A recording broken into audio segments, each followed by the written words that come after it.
amigo professor Thiago Vilhena está entrando nesse momento aí para a gente começar a nossa live de hoje, falar sobre comércio digital.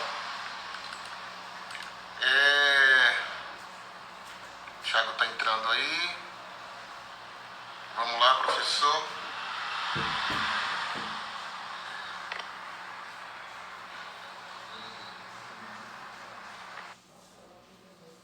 Pronto, aguardando o Thiago entrar aí na nossa live.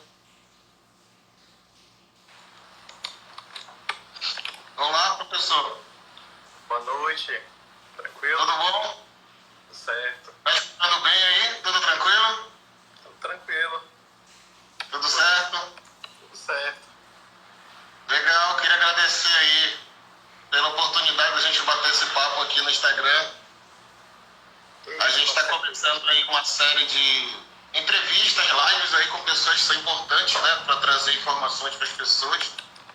E você não poderia ficar fora desse rol de pessoas importantes aí com muita informação para dar pra gente.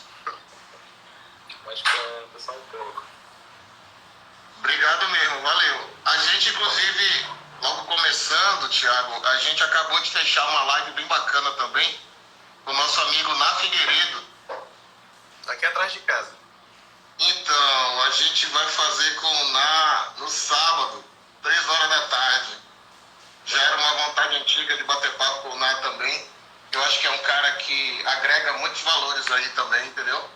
Sim, sim. Muita informação importante. Sim. Ah, legal, professor. Bem legal. Que bom, que bom. A gente está começando, na verdade, a conhecer essa ferramenta e conhecer mais essa fonte de comunicação, né? Sim. Tá entrando um monte de gente já aí. Obrigado, pessoal. Sejam bem-vindos aí. Um monte de ex-aluno aí. Um monte de aluno. Nosso amigo Eduardo aí da Homecar também acabou de entrar aqui na live. Legal. Seja bem-vindo. Seja bem-vindo, Eduardo. Então, professor, vamos lá então bater esse papo, né? Bora. Saber o que a gente pode estar contribuindo, né? Conhecer um pouco do seu trabalho, da sua carreira, né? Saber o que você tem feito, o que você nos sugere para estar passando por esse momento aí de isolamento social. Eu queria abrir, Thiago, fazendo até uma avaliação, sei lá como a gente poderia dizer, um diagnóstico. É um sentimento, na verdade. A gente que trabalha com recursos humanos, e nos últimos anos também a gente vem usando ferramenta de formação pela internet, a gente vem sentindo que essa questão do uso da internet como forma de comunicação, aí o EAD, né, que algumas escolas já vinham utilizando, o próprio governo federal também já determinou parte da grade, né, por EAD. Então, na verdade, é algo que veio para ficar. É o sentimento que a gente tem. E com o isolamento social, com essa pandemia, com a quarentena, o sentimento que se tem é que esse veio para ficar e vai ficar por um bom tempo, né? E aí, com tudo isso, o que a gente está sentindo é que não só a vida profissional, não só o mercado empresarial, mas as pessoas também começaram a ter uma proximidade maior, né, com e-commerce, com aniversários virtuais, bater papo com gente que mora em outro país. Então, essas fronteiras do mundo diminuíram com a tecnologia. Né? Muita gente se revendo amigos, revendo família. E eu tenho conversado com muita gente que diz puxa, há muito tempo que eu não usava, ou até tinha medo de usar, achava que era muito difícil usar, e as pessoas começaram a perceber que elas têm isso à disposição, né? Para o trabalho, para a vida pessoal. Então, como você fez a proposta do tema de um mercado, de um comércio digital, talvez a gente possa entender que esse comércio aí não é só venda, né? Na verdade, é um comércio de informação, é um comércio de relacionamento, é um comércio de troca, né, professor? O que você nos diz aí? Primeiro, boa noite a todos, né? Boa noite a todos que estão acompanhando aí a transmissão. Queria agradecer aí o convite da Malton, né, na verdade. Dizer que aqui é um espaço, né? E, assim, e desejar falar que eu estou lisonjeado por ser o primeiro, né? Me apresentar um pouco, né? Eu sou professor, meu nome é Thiago, né? Sou professor há 10 anos já da rede privada de ensino aqui do estado do Pará. E a gente tem uma experiência já, né? Com público, com pais, com alunos, com pessoas que trabalham por trás para poder dar o verdadeiro suporte, né? Esse período, né, ele pegou muita gente de sopetão, né? Eu tenho uma empresa pequena, né? Eu sou diretor do específico de matemática chamado Mercen, aqui na capital, né? Fica localizado aqui no centro, próximo à Praça Batista Campos. E de repente a gente tem um universo totalmente modificado, né? Um universo que vem agora com o nosso negócio físico fechado, sem mais as cadeiras preenchidas pelos nossos queridos alunos, e aí acaba que a gente se vê numa ilha, né, em que tudo tem que ser pensado imediatamente, até porque na semana seguinte a gente tem que fazer o máximo para poder cumprir todos os contratos e prestar todos os serviços que foram acordados desde o início do aluno, que os alunos começaram a ingressar no curso, né? Eu acho que a maior forma de você realmente trabalhar com comércio digital e realmente, como posso falar, se adaptar a isso de uma maneira quase que agressiva, é acordar, né? Não, pesquisar, ver vídeo, conversar com pessoas da própria área, não é? Não ter aquele egoísmo. Eu acho que até aquele egoísmo, aquele egocentrismo que as pessoas tinham de eu vou fazer o meu negócio e se realmente der certo, eu não vou falar para ninguém o que foi que eu fiz para dar certo e realmente os outros têm que correr atrás. Eu acho que é nessa hora que realmente a gente tem que se aproximar, trocar ideias, sugerir o que está dando certo no teu negócio, o que está dando errado no teu negócio, o que está dando certo no meu negócio, e assim vai, né? Fazendo uma rápida retrospectiva do que eu fiz, né? Eu comecei primeiro gravando aulas, eu tenho algumas turmas e eu acabei criando grupos no Facebook, e aí eu comprei um suporte, coloquei o meu celular mesmo e fui gravando as aulas, né? Só que na primeira aula foi, na segunda aula foi, eu comecei a me cobrar em relação a isso, falei, poxa, não tá bacana isso aí, realmente tem que pesquisar outras formas, e aí eu fui pesquisando e conversando com alguns colegas, né? Como eu não sabia muito, eu não tinha uma plataforma anteriormente, sempre tive essa vontade, mas acho que só quando a necessidade aperta que realmente a gente vai e busca, eu realmente comecei a pesquisar, né? E aí eu fui pro Zoom depois de um tempo usando o Zoom, a gente começa a ver que existem limitações em plataforma. Aí hoje o meu curso ele funciona na plataforma da Microsoft, né? Que é o Microsoft Teams. E essa plataforma ela já é melhor, eu já posso criar salas, já posso criar módulos, eu já posso criar coisas melhores. E aí vem o site também, né? A gente tem um site especializado em que nossos alunos hoje têm um fórum de dúvida, ou seja, a gente acabou criando uma comunidade totalmente que um agrega ao outro, né? Ou seja, às vezes um aluno coloca uma dúvida de uma questão e um outro aluno às vezes tira, ou eu vou lá e tiro a dúvida, e isso cria uma amizade e um ambiente de união, né? Por mais que de repente a pessoa que está te ajudando vá fazer realmente o mesmo curso que quer fazer, né? Então, eu acabo que criei essa comunidade no meu curso, fazendo com que um ajude o outro, né? Um motive o outro, ainda mais nesse momento, né? Que o EAD está aí, mas às vezes o EAD está muito fácil também e o aluno ele precisa de uma motivação para isso, né? Então, só daí tem algumas dificuldades.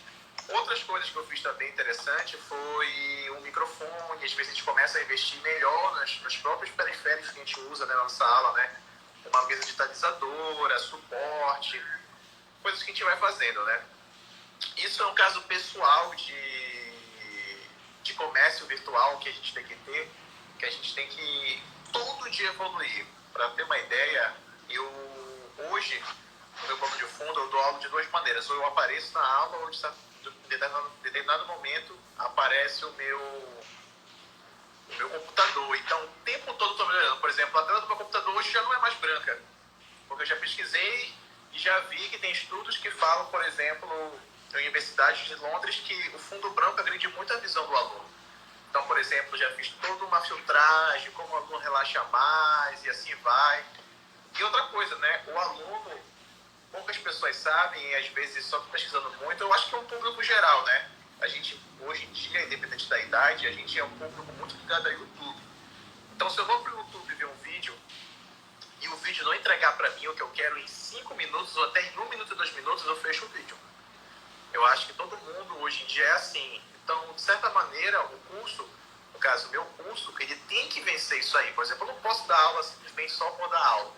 Eu tenho que fazer com que a minha aula seja uma tutoria, ou seja, que o aluno participe tanto quanto eu. Entendeu? Então, isso é um grande desafio. Até porque no físico a gente cospe conteúdo, de certa maneira. E o maior desafio, depois de deixar a aula melhor qualidade, é realmente você fazer com que a aula seja uma tutoria, com que a aula seja um grande diálogo, né? Estava dando agora uma aula de análise combinatória. E como é que eu vou entender, e como é que eu vou saber que meus alunos estão entendendo se eu não estou vendo eles? Então, esse foi um grande desafio, né? Então, eu tenho 15, 20 quadrinhos pretos que estão na minha frente, que está aparecendo só os nomes, e eu realmente não estou vendo a cara deles para ver se eles estão entendendo. Então, isso é uma coisa muito doida, que quando eu parei para aquilo, eu falei, meu Deus, estou dando uma matéria, mas eu não estou entendendo. Não estou entendendo. Às vezes a gente acha que a gente está explicando, é a melhor explicação que existe. Mas às vezes a gente entende, mas o público não está entendendo. Então aí eu tive que recriar totalmente a forma como é que eu dou a aula para realmente saber se o aluno está entendendo ou não está entendendo. Existem outros artifícios, né? A minha plataforma ela já conta com simulados digitais. Então, por exemplo, o meu aluno, ele faz um simulado em que o resultado aparece para mim instantaneamente. Classificação, aparece qual foi as questões que eles mais erraram, o que estão errando aquela questão e o que eles têm que fazer. Porcentagem, então, tudo isso são ferramentas que eu não usava, que são ferramentas que, com certeza, que quando eu passar isso, e se Deus quiser passe logo, vai ficar, porque são ferramentas que tem que ficar, entendeu? São ferramentas que vão fazer eu descansar mais, são ferramentas que vão fazer eu aproveitar mais a minha vida pessoal, que vai fazer eu trabalhar menos, vai fazer com que eu não precise, às vezes, chegar em casa às 7 da noite e sentar na frente, e sentar na minha mesa às 7h30 e corrigir 20 simulados, porque a minha plataforma já corrige para mim instantaneamente, entendeu? Então, a grosso modo, para não estender muito o que eu estou falando e de repente abrir a perguntas, é um mundo muito doido, mas é um mundo que tu tem que estar o tempo todo se renovando, senão estaria no Facebook até agora dando aula. Então é mais ou menos, isso é uma forma de comércio digital virtual, que é o meu exemplo. Tiago, nesse sentido aí, a gente tem visto, tem pesquisado, tem escutado alguns especialistas na área de educação que comentam que hoje o processo de educação precisa ser repensado para que conteúdo não seja só uma questão de decorar, né? Conteúdo seja uma questão de colaborar, de gerar pesquisa. Acho que você falou uma coisa bem interessante, mas a minha dúvida é, essas ferramentas hoje, esses aplicativos, você citou aí o Microsoft Teams, eles já estão preocupados em ter esse processo mais colaborativo? Você acha que dentro desse conceito que você está passando, que eu acho que ele é perfeito, o conceito de contribuição, o conceito de que os alunos precisam participar também do processo, mas quando a gente fala em processo virtual, em internet, a gente acaba ficando à mercê de aplicativos. Porque você, como colocou muito claro, não tem como interagir diretamente com uma sala virtual de 50 alunos. Né? Você vai ter 50 ícones ou 50 imagens, mas é muito difícil você conseguir ter uma interação, um aproveitamento. Então você acha hoje que já há aplicativos que contemplem esse tipo de conceito do teu trabalho, dessa questão de ser um processo colaborativo, participativo? Boa pergunta. Eu até estava vendo uma vez um artigo, né?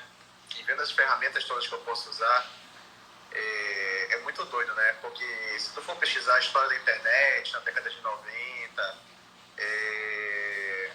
como tudo começou, é uma coisa muito doida, né? Daqui a uns dias eu vou fazer 29 anos. tem uns fatos muito importantes que aconteceram que eu vejo hoje, eu vejo alguns alunos, né, ou alguns amigos mais novos, eles reclamam e eu acho muito doido, né? Por exemplo, eu lembro o primeiro vídeo que eu vi no YouTube. Eu lembro que o meu computador era um computador grande, branco, grandão, e quando eu fui ver a primeira vez no YouTube, era um clipe do Red Hot, Californication, aquela música, e eu lembro que a internet era tão lenta naquele momento que eu tinha que esperar carregar, aí eu ia tomar banho. Quando eu voltava do banho, eu tinha concluído tudo. Não tinha concluído o download. Eu via metade do clipe. Aí eu voltava a barrinha pro início, lanchava, quando eu voltava, aí sim eu conseguia ver o vídeo todo, né? Então, em uma noite, de 7 da noite até meia-noite, lembrando que eu só podia acessar depois das 6, né, por causa do plano de telefone, eu via, sei lá, 3 vídeos, 4 vídeos. E na segunda-feira, o papo entre meus amigos na escola era: pô, qual foi o vídeo que tu viu no YouTube? Qual foi o vídeo? Pô, cara, eu vi o vídeo do Red Hot, Californication, um vídeo muito doido. E aí, como esse vídeo? Não, cara, é um vídeo que o cara tava lá, como se fosse um jogo. Então, tudo isso é muito doido. Quando eu vejo um aluno hoje reclamando que ele não consegue ver um comercial de 5 segundos, porque ele quer sair do vídeo, ele não aguenta, eu fico assim, cara, se tu soubesse o que eu passei, o que eu vivi, esses 5 segundos hoje pra mim não são nada, né? E por que eu fiz esse paralelo? Porque quando eu era mais novo, eu fazia um trabalho, a minha apresentação ou era por uma cartolina, a minha apresentação ou era por uma transparência. Eu tenho alguns alunos aí que estão assistindo a minha live e eles não sabem o que é transparência, eu tenho certeza disso. Entendeu? Transparência era um papel transparente, na verdade, que eu fazia um desenho, algumas coisas, muitas vezes eu apresentava trabalho de geografia, fazia um mapa e apresentava, tinha um fundo, uma luz que jogava, refletia e jogava na parede. É como se fosse um projetor hoje, né? O pessoal chama de data show. E dava um trabalho muito grande, né? Ou ia pro Centur, na verdade, já cheguei a ir pro Centur também, fazer trabalho, né? Hoje, quando o aluno fala que vai pro Centur é muito ruim, né? Ou quando eu tinha uma dúvida em sala de aula, eu tinha que esperar uma semana o meu professor para eu tirar a dúvida dele. E hoje não, se eu dou uma aula de matemática, meu aluno, se eu dou uma aula para uma turma de 100 alunos, que tem, e a nossa cidade tem turmas que tem 100 alunos, com certeza vai ter, pouco velho também, né, o Alexandre falou aí, com certeza vai ter aluno que não vai entender a minha questão, ou não vai entender o meu material. Eu tenho certeza absoluta que eu nunca vou fazer 100% dos meus alunos entender quando eu tenho uma sala muito grande, com muita gente, né? A gente já vai entender onde eu vou chegar com isso aí. O aluno, ele sai da minha aula, ele pode jogar a primeira frase da questão no Google, que a questão vai estar resolvida na internet. Ou ele pode jogar a primeira frase no YouTube, que a questão vai estar resolvida em vídeo na internet. Então, o tempo, e aí que eu vou chegar para vocês, ele é muito louco nisso, né? O tempo de dúvida que eu tinha em uma semana para perguntar para o professor, ele se reduz em minutos ou até em segundos para o aluno tirar essa dúvida hoje em dia, né? E aí a gente não tem só em dúvida nisso, né? Há um tempo atrás eu estava fazendo um MBA na FGV de gestão de empresas. E eu era o único professor de matemática. A maioria da turma era de administradores ou que tinha origem em marketing, pessoas que tinham empresas também já. E o professor começava a falar um monte de conceitos que eu não sabia. Eu, como também aprendo muito com os alunos, eu não levantava a mão perguntando para os professores o que significava aquilo. Eu, no meu celular, que é o meu computador hoje, pesquisava a palavra e imediatamente entendia o que significava aquele conceito e já ligava o que o professor falava. Então eu não precisei interromper a aula, eu entendi o conteúdo, porque hoje em dia você tem que ser autodidata, porque se eu tenho um microfone empregado aqui, se eu tenho uma mesa digitalizadora bem aqui, se eu tenho um computador que eu projeto, eu aprendi tudo sozinho. Eu não fiz um curso na internet. Agora, lógico, tem pessoas por trás, né? Algumas pessoas eu vi no YouTube, eu tive ajuda de amigos. Agora, eu não precisei fazer um curso, digamos assim, 100% que eu paguei, não. Fui pesquisando, vendo alguns vídeos, outros vídeos melhores, outros vídeos eu digo assim, que todos os vídeos, eles têm uma, como posso falar para vocês, uma importância por trazer, vai ensinar alguma coisa. Mas tá, a gente entendeu nisso tudo que eu falei para vocês, eu não respondi a pergunta ainda, o processo histórico em que há uma variável aí extremamente importante, que é o tempo. Destaca essa variável aí. Agora, hoje a gente tem uma segunda variável muito importante, que é a quantidade. Então, hoje, esses meninos, ou as pessoas, ou a gente, tem uma quantidade de informação muito grande e em menos tempo, e é tanta informação e grande demanda que a gente não sabe o que a gente faz. Eu uso no meu curso o Microsoft Teams. Eu tenho uma porrada de ferramentas. Mas eu não posso usar todas as ferramentas de uma vez só. Por um motivo muito simples. Eu vou engolir os meus alunos e eu vou me engolir. Tudo bem? Então, o que acontece? Hoje eu utilizo o próprio Stream State. Hoje eu utilizo o Forms. Para quem não sabe quem é Forms, é o gerenciador de simulados. Aquele gerenciador que eu falei para vocês que gera para mim resultado. Hoje eu uso o X-Fórmula, que é um aplicativo que cria as fórmulas para mim. Então, antigamente, enquanto eu tinha que criar no CorelDRAW uma fórmula, porque se eu colocasse um raiz quadrada, o trabalho que dava para construir uma raiz quadrada dentro era uma coisa horrível. Então, hoje eu programo tudo do Microsoft. Então, eu tenho um conjunto de fórmulas, eu tenho um conjunto de aplicativos que eu tenho que parar, eu tenho que colocar em um programa, eu tenho que colocar em um cronograma e pensar o que é que eu tenho que usar, por que eu estou usando. Eu não posso usar só para mostrar que o meu curso tem a ferramenta, eu não posso utilizar só porque eu tenho um curso que tem uma quantidade de ferramenta maravilhosa. Não, eu uso 1/3 das ferramentas, e esse 1/3 das ferramentas já faz o meu aluno sair daqui e ir para cá no desempenho, entendeu? Eu poderia muito bem usar do Teams só o Streams, mas estaria sendo a mesma aula física, sendo que aí já tem uma perda, porque eu não estou vendo meus alunos. Então eu preciso de programas para saber se meus alunos estão vendo, eu preciso de programas para fazer formulários, para saber se a minha aula está boa, porque eu, como dono do negócio, não posso me incomodar com crítica. Então, se um aluno chegar comigo e falar, Thiago, está muito rápido, Thiago, está acontecendo uma situação tal, então eu vou ter um gerenciador. Já que eu falei na FGV, eu tive um módulo muito interessante que tem matemática, inclusive, né? Eu sempre falo que matemática domina o mundo. Existe a teoria chamada teoria gaussiana, que as melhores empresas do mundo usam a teoria gaussiana, né? Um dia eu fui no Roxy, a maioria das pessoas conhece o Roxy aqui, e eles falaram assim, o senhor pode preencher isso aqui? Aí eu falei, tá, mas pra que vocês querem preencher? Não, porque a gente vai mandar e-mail pra você, e eu quero que o senhor veja o desempenho. Eu falei, tá bom, bacana e tal. E uma outra vez, quando eu fui viajar, eu tava em Fortaleza, e eu fui naquele Outback, né, de Fortaleza, esqueci qual shopping que tem, acho que é o Rio Mar. E eles também usaram lá um aplicativo na hora pra analisar, né. Aí lá no Outback eu perguntei pra que vocês queriam e como era utilizando, né. Lá eles deram uma explicação muito legal. Eles falaram que eles queriam analisar, toda vez que eles analisassem o critério, a crítica que eu fizesse para eles, eu ganhava um desconto na próxima vez que eu voltasse para, sei lá, uma besteira, para ganhar de graça uma batata.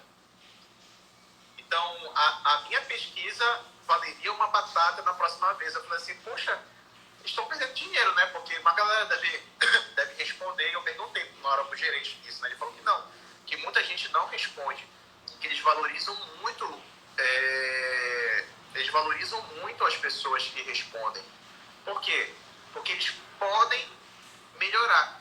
E aquilo respondido de maneira bacana vale mais do que uma batatinha, entendeu? Porque eu vou voltar se eu gostar. Se eu não gostar, eles vão me responder na hora, entendeu? Então isso vai ganhar.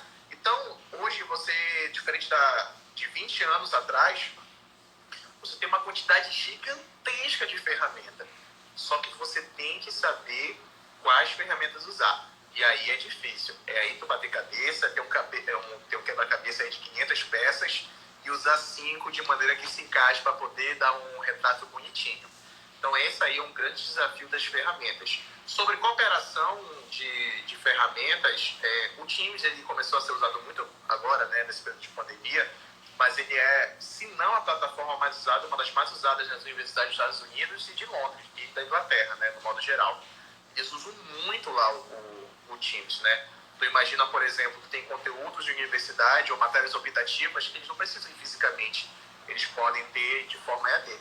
Só que bora pensar, né? Eles já têm uma prática bem grande lá, né? Então, com certeza, eles não dão uma aula simplesmente teórica, eles vão ter prática, inclusive, pelo Teams. Então, tu tem esse link aí. É esse link que eu tento ter no meu curso, né? Por exemplo, hoje eu consigo linkar o Teams com o meu site, né? Então, eu criei um site oficial, foi um gasto pro curso, porque eu tive que ir com provedor, com um monte de coisa. E realmente, esse link ele é muito importante. E quando você consegue fazer, você consegue ver que realmente o investimento foi bem aplicado.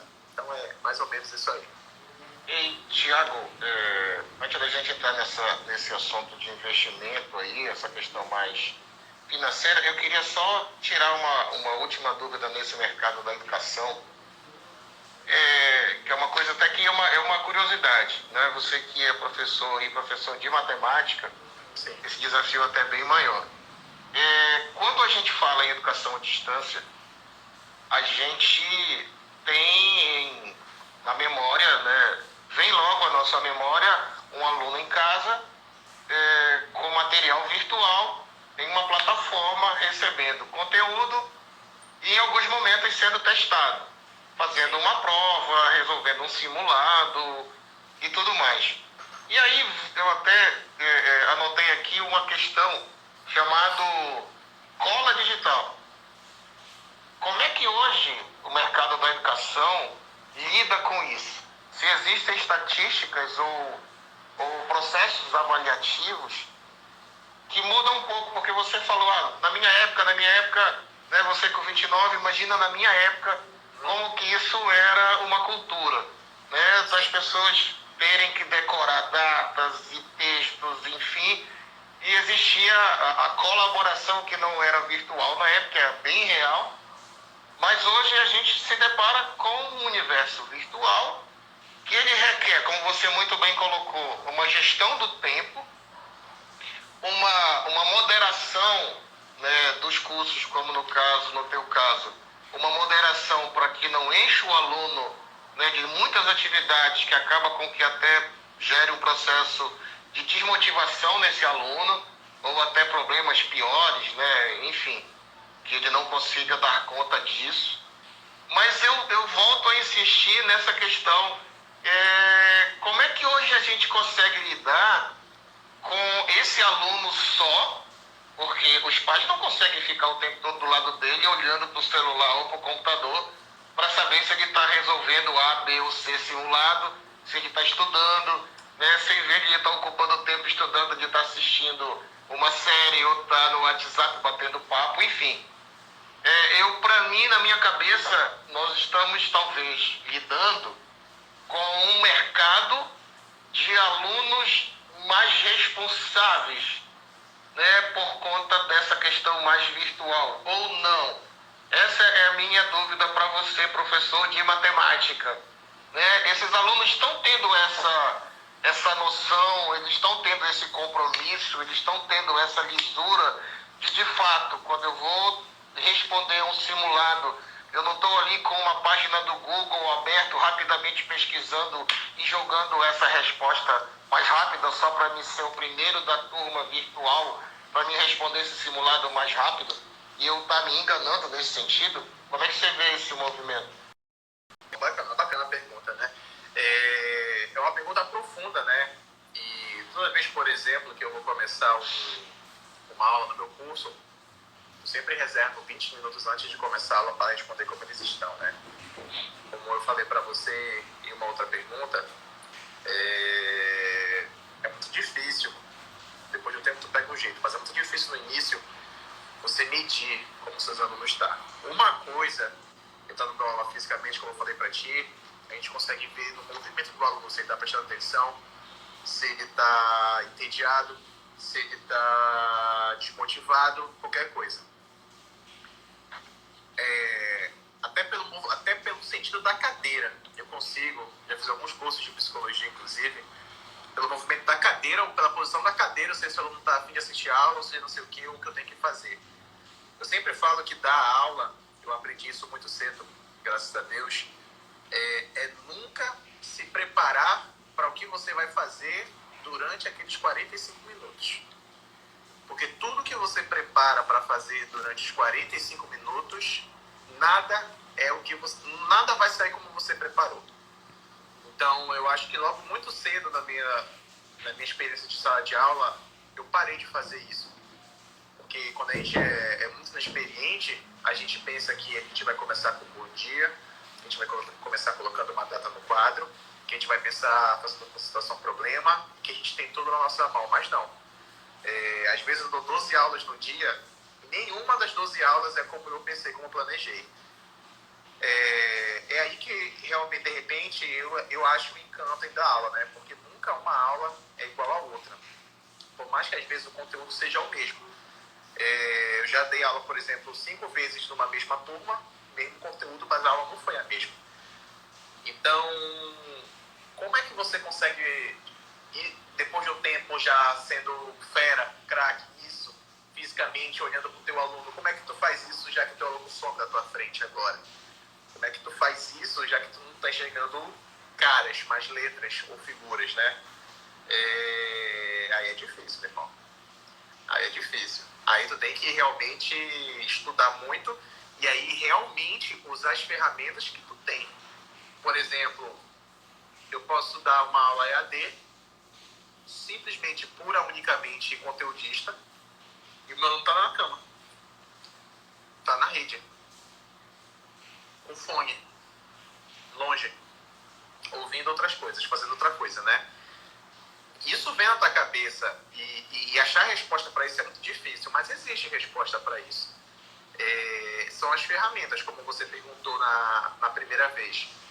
Por exemplo,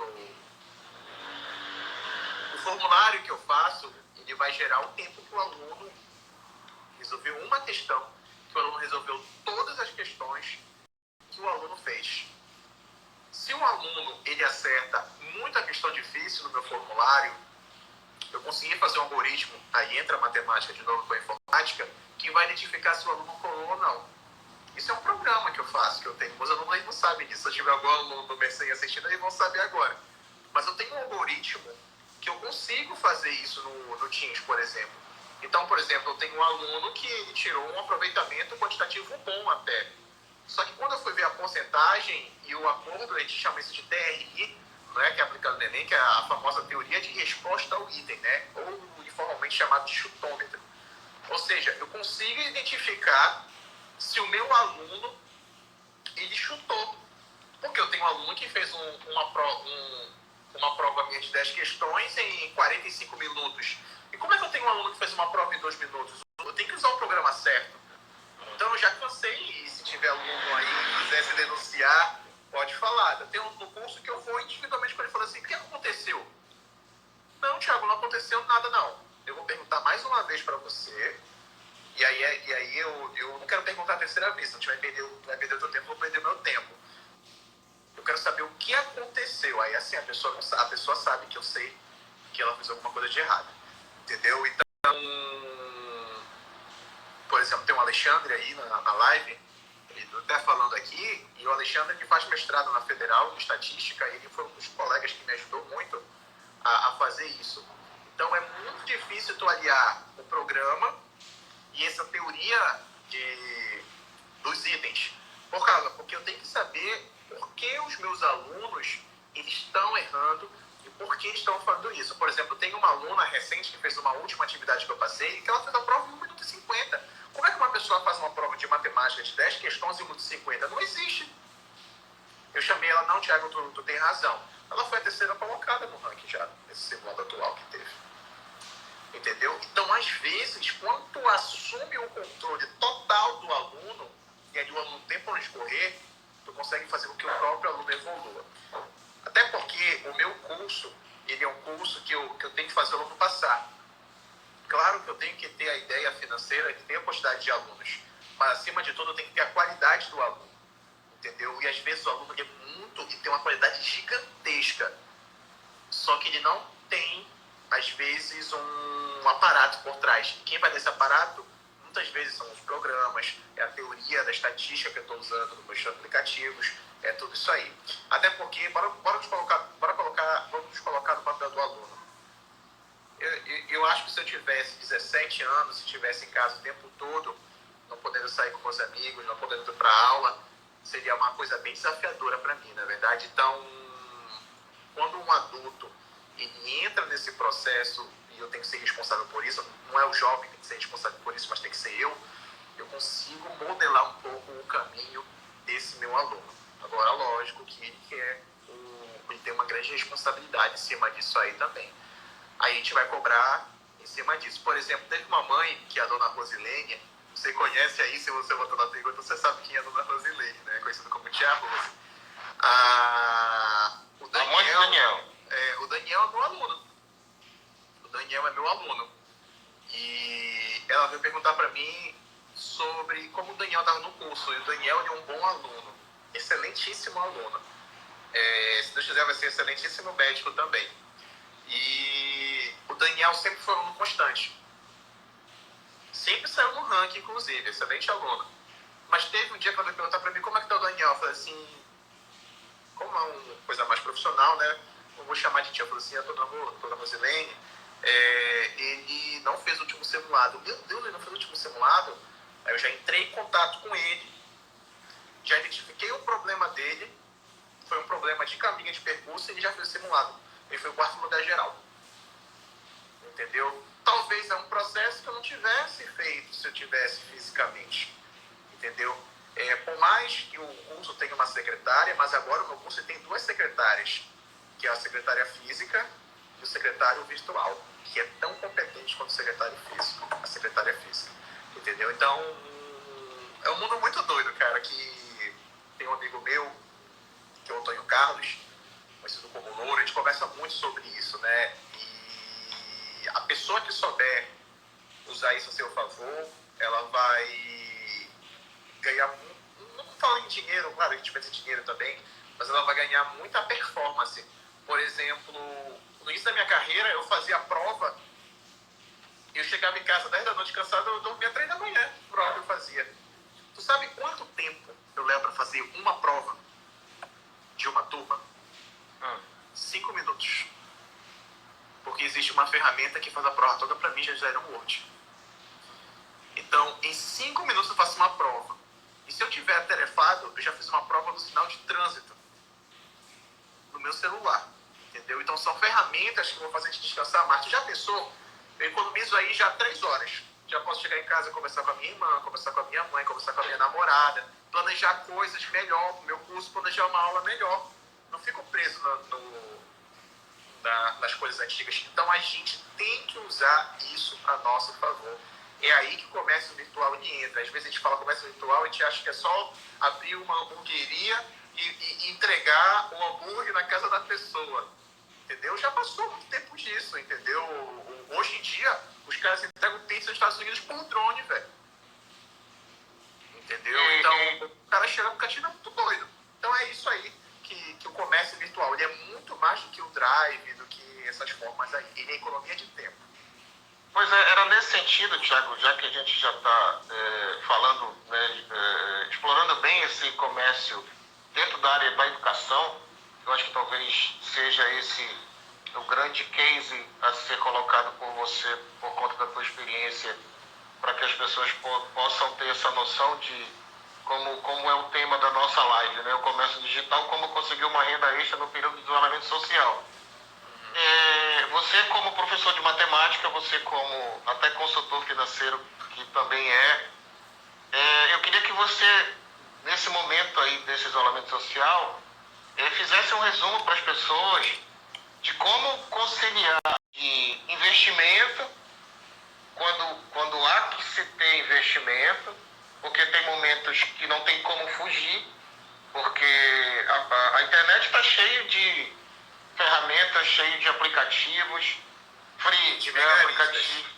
Então, aplicativos gratuitos que você baixa, às vezes lhe atendem num determinado momento mas daqui a pouco vão lhe pedir para baixar uma versão Plus que tem um determinado valor, e nem sempre esse é o aplicativo ideal para a sua demanda. E como transformar isso numa renda extra, como você propôs aqui no tema da nossa live. Você já está colocando uma série de situações que você, como professor de instituições privadas, mas também com a tua empresa, conseguiram fazer um up, né? Conseguiram ter um resultado, uma eficácia melhor. Então eu queria que você desse essa contribuição para as pessoas, tipo, matematicamente, investimento versus retorno, né? Processo criativo versus resultado. Eu acho que essa é a grande sacada do momento, essa é a grande sacada do marketing, né? De você poder saber que você investindo X, você vai ter X vezes 10 de retorno. E como agora a gente está com esse isolamento social, para mim é o momento de planejar, é o momento de criar, é o momento de reagir, e é o momento da palavra do momento. É a questão da reinvenção. A gente precisa reinventar, né? Então é muito bom escutar você, que tem essa experiência não só da educação, mas uma experiência de empresário, uma experiência de gestor, uma experiência de coordenador, uma experiência que hoje para mim ela é riquíssima, que é uma experiência de relacionamento com adolescentes. A gente como pai sabe que isso é um grande desafio, e é legal que nas nossas conversas você sempre passa para a gente como é que você lida com isso, e às vezes é meio assustador, né? E você fala isso para os caras, você fala isso para os moleques, mas cria um campo de relacionamento, né? Cria um campo de afeição do aluno com o professor, mas é do brother do Thiago. As pessoas seguem o Thiago não só como professor, mas seguem lá no Instagram porque o Thiago é um cara gente boa. Enfim, então essa imagem hoje para mim, nesse isolamento social, eu acho que a gente está aí nós estamos lapidando essa imagem, na verdade. A gente está aí no momento de lapidação. Acho que muitos de nós somos aquelas pérolas que estão lá no fundo do oceano, e uma hora ela tem que sair, uma hora alguém tem que nos ver. E agora a gente pode ser visto, né, Thiago? Então eu queria que você passasse um pouco aí, voltando a essa questão do tema que você propôs, como a gente conseguiu uma renda extra no momento de isolamento social. É uma pergunta bem ampla, né? Tem aí 2 pilares a 3 pilares aí pra gente poder em relação a isso, né? Uma coisa que eu aprendi depois de muito tempo, que a gente tem que pensar muito, é o que significa a palavra valor. Eu acho que de tudo isso que a gente discute, a palavra valor que é o que realmente importa, né? Quando você faz um negócio próprio, que é muito mais difícil do que você trabalhar uma carteira assinada ou uma coisa fixa, que também tem suas dificuldades, mas eu acho que quando você tem um negócio próprio é mais difícil. Por quê? Porque tu tem que achar o valor. E quando eu falo valor, no meu caso, não é a mensalidade do curso. Quando eu falo valor, não é, de repente, o valor de um produto que você vende, mas eu acho que o valor é aquilo que o cliente, eu posso considerar até o aluno como cliente também, que o cliente compra. Então, é como se fosse um presente. Então, o presente ele não é só aquele laçozinho que está amarrando a caixazinha, não é verdade? O presente, ele, acima de tudo, ele é o que está dentro daquilo, né? Eu acho que é uma característica minha de criar um valor muito importante, de entender e conhecer o curso, de conhecer a história do aluno, né? Por exemplo, eu nunca fui o gênio da matemática. Pelo contrário, já cheguei, a matemática chegou a ser a pior disciplina para mim. Ixi, a pior. Eu já cheguei a ser, eu acho que um dos piores alunos de uma sala de aula de matemática. Entendeu? Então, até que chega um momento e tu estala e tu fala assim, não é possível, tem que superar isso. Tu tem que mudar, modificar essa forma disso aí. Então, muitas vezes, por exemplo, eu só fui entender matemática e melhorar em matemática depois de me entender. Porque, às vezes, a gente atrela, eu vou ser específico em matemática, que é a minha área. Muitas vezes a gente atrela a matemática a uma coisa fora da gente, mas a matemática está dentro da gente. Isso não é um papozinho de professor para ganhar aluno. Mas é porque realmente a matemática tem que vir de dentro para fora e não de fora para dentro, e eu acho que praticamente tudo é aí, né? E quando eu comecei a dar valor, e aí você vai começar a entender melhor o que é valor, não é só o dinheiro, não é só a cifra, não é só o valor inteiro,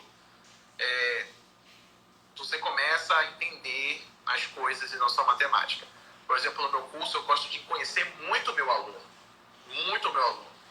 E de todo o tempo que eu tive aula, até hoje para mim é muito prazeroso encontrar o aluno de 10 anos atrás.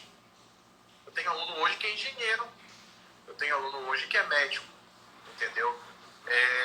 Tem aluno hoje que encontra, poxa, Thiago, tu lembra de mim? Eu acho engraçado, eu acho que um aluno fica muito decepcionado quando o professor não lembra dele, né? Fala, pô, claro que eu lembro, né? Poxa, eu tenho um filho já. Eu falo, caramba, cara, nem eu tenho filho ainda. Então, o que acontece? É uma coisa muito doida. E quando tu conhece o aluno, você consegue fazer ele melhorar nisso aí. Eu tive uma aluna excelentíssima ano passado, né? Era a Raíssa, né? Não sei se ela está assistindo a transmissão, né? A Raíssa é uma menina com uma família bem humilde, uma menina que largou o curso no último ano. Ela largou um curso, faltou fazer o TCC, e ela não tinha se encontrado no curso. Isso são histórias que muitas vezes o proprietário não sabe da história. Então tu tem que saber para poder criar um valor. E ela muitas vezes, e ela falou assim, poxa, eu larguei o curso, a minha família me critica muito por causa disso. E eu quero ser médica, eu quero fazer medicina. E eu falava assim, olha, minha filha, você quer fazer medicina porque você quer ser rica? Ou porque você quer alguma coisa? Porque se você quer ser médica para ser rica, eu acho que inclusive é um dos caminhos mais demorados para você conseguir isso aí. Eu acho que existem outros caminhos que você pode, porque você vai ficar estudando 10 anos para poder fazer outra coisa, e depois de 10 anos que você vai começar a ganhar bastante dinheiro, enfim. Ah, não, eu quero ser médico, quero entender tudo, e foi. E eu consegui criar dentro dela um valor dentro disso, em que ela conseguisse superar toda dificuldade, inclusive em matemática, até por isso que ela estava no meu curso, né? E ela superou e ela passou em medicina, ela foi em primeiro lugar na USP ano passado. A Raíssa, ela não era a minha melhor aluna do meu curso, entendeu? A gente tem um mercado hoje de que às vezes o melhor é que vai passar. Não é que você tem que ser o pior também, pelo amor de Deus, né? Mas eu gosto muito de ler livros de autores de Harvard, né? E eu estou até lendo um livro atualmente que é aquele... Se eu estiver errado, alguém pode me corrigir aí, que é O Jeito Harvard de Ser Feliz. Um livro muito bom, um livro pequeno, um livro de fácil leitura, e que lhe fala assim uma parte, que os melhores alunos de Harvard, vamos supor, os top 5, os top 10, eles não têm os melhores salários e eles não estão nos melhores, como posso falar para você, não estão nas melhores posições no trabalho. Por quê? Porque muitas vezes, aí vai entrar o que tu falou de decorar conteúdo, muitas vezes quando tu simplesmente decora conteúdo por conteúdo, fórmula por fórmula, estrutura molecular por estrutura molecular, a genética pela genética, você não está adquirindo valor. E aí você acaba que você cria um mecanismo de sempre acontecer isso aí. No caso, quando você começa a criar valores pela matemática, pela física, pela introdução ao direito, pela anatomia, você realmente consegue conquistar uma coisa maior. Isso no âmbito pessoal como no sentido empresarial. Hoje eu vendo um curso com muito valor, entendeu?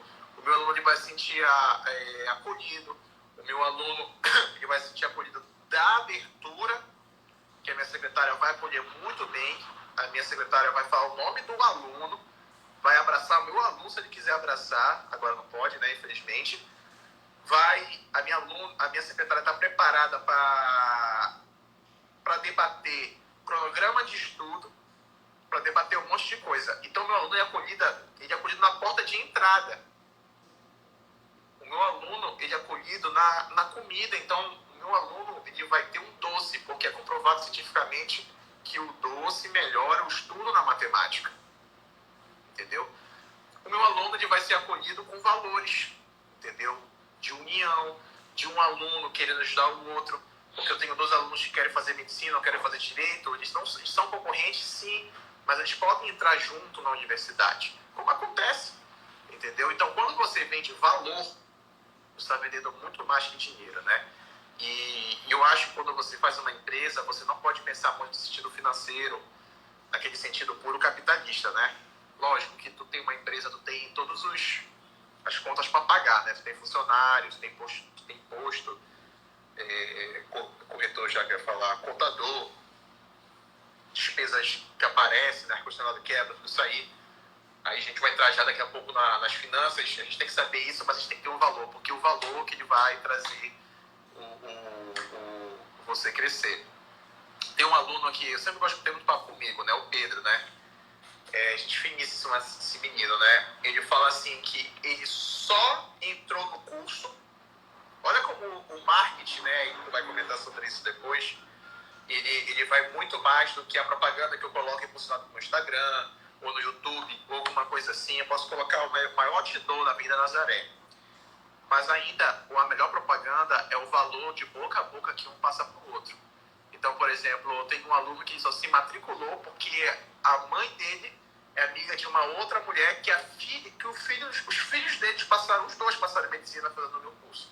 Um, inclusive, sendo o primeiro lugar geral na Federal na UEPA. E eu consegui auxiliar os 2 na matemática e os 2 passaram em medicina na Federal e na UEPA.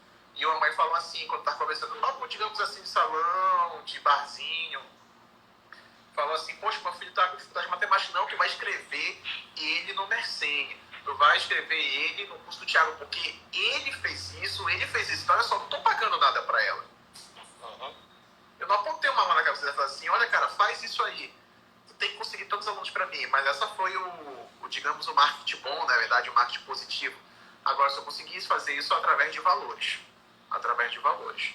Aí, essa é a discussão do comércio, né? O comércio, ele sempre tem que ser construído em cima de valores, não em cima de dinheiro. Porque tu pode começar um negócio e ele pode dar muito certo no primeiro e no segundo mês. Mas se ele não tiver valores, ele vai ser vazio e logo vai terminar. Sobre a segunda parte, um pouco menor, que é a parte de finanças, né? Muita gente vem perguntar de quem investir e o pessoal fica até meio chateado comigo e fala assim, olha, esse é um papo que não dá para ser rápido. Porque, para te ter uma ideia, eu estudo finanças desde que eu fazia faculdade.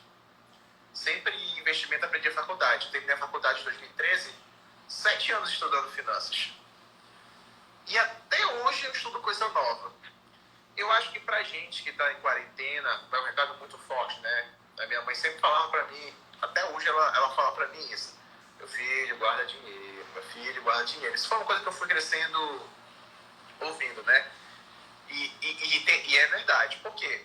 Isso no mundo das finanças a gente chama de caixa. O caixa, ele serve para você investir e para você ter caixa. Porque, queira ou não, situações imprevistas sempre acontecem. Você perde emprego, uma pandemia acontece, só falta o zumbi, né? O mundo zumbi aparecer agora. Até o OVNI dos Estados Unidos identificaram, né?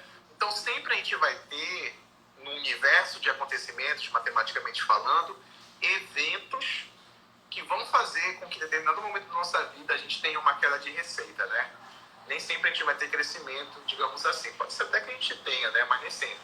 Então, eu acho uma queda ou uma ausência, né? Uma queda ou uma ausência de receita. Uma ausência. Então, eu acho que o passo primordial para quem sempre pergunta para mim sobre investimento é realmente fazer caixa. Só que aí as pessoas cometem alguns erros, né? Fazem caixa colocando dinheiro na poupança, sendo que você tem outras formas de investir de modo seguro, claro, que de repente até renda mais dinheiro. Eu sempre dou um macete, entre aspas falando, que é assim, se uma pessoa ela tem, digamos, vou dar um exemplo numérico aqui, de dívidas R$2.000 por mês, ela tem que guardar de 6 a 12 meses esse quantitativo, que é o valor que ela vai ter de caixa.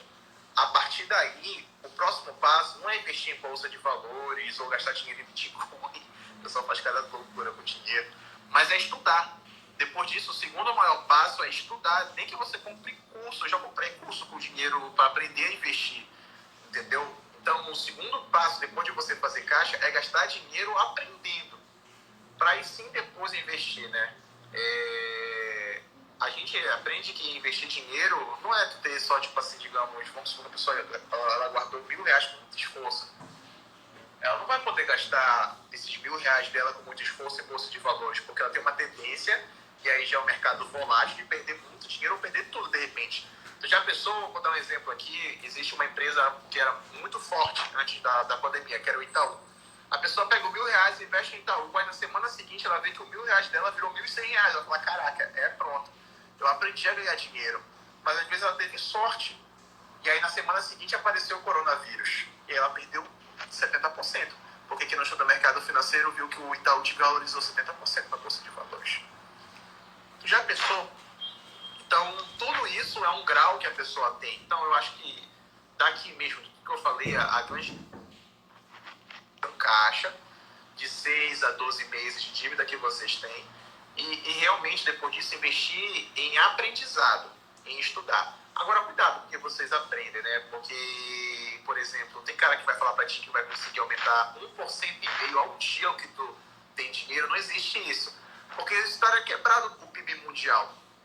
Entendeu? Tem gente que promete pra ti 200% em 6 meses. Porra, pelo amor de Deus, não existe um negócio desse. Então, você tem que ser muito esperto na hora de estudar. Então, é mais ou menos essa ideia aí. Valor e de finanças que tu perguntou. E, Thiago, eu queria te fazer uma pergunta bem prática, de questão de resultado financeiro, já que a gente está falando em investimento. Tu consegues hoje traçar um parâmetro de investimento versus resultado do físico para o virtual? Na área de educação, que é o que você domina hoje, já dá para ter algum indicador de desempenho? Você que tem uma sala, uma escola física com ar-condicionado, com aluguel, com funcionária, e você também tem uma estrutura hoje para trabalhar o virtual. Você já tem essa noção de qual é a mais eficaz ou em quanto tempo isso será a mais eficaz, a física tradicional ou a virtual, que vai ser talvez a mais utilizada?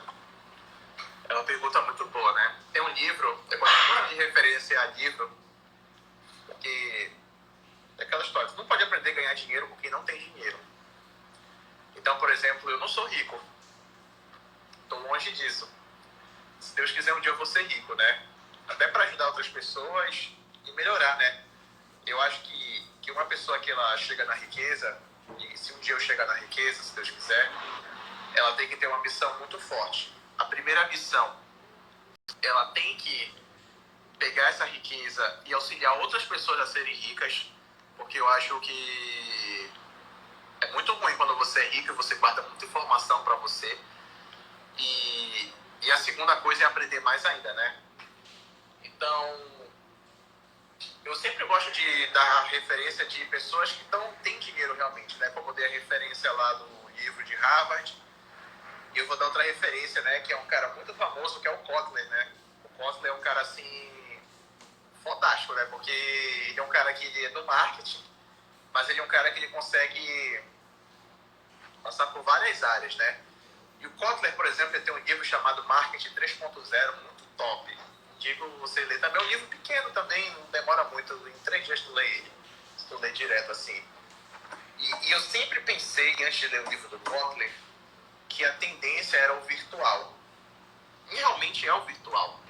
Só que a tendência realmente é engraçado isso, né? Que você tem que ter os dois. Então, tu não pode te livrar do físico. E tu não pode ter só o físico. E tu também não pode ter só o virtual. Agora, eu não posso também generalizar, né? De repente tem coisas que só pode ser no virtual ou só no físico. E Thiago, a gente vai te interromper porque vai cair agora nessa 1 hora da nossa live. Faltam 10 segundos para cair isso. Eita. Só para a gente agradecer e também dar uma justificativa para quem a gente não respondeu numa próxima live. Aí você vai dar uma respondida para as pessoas. Beleza? Beleza.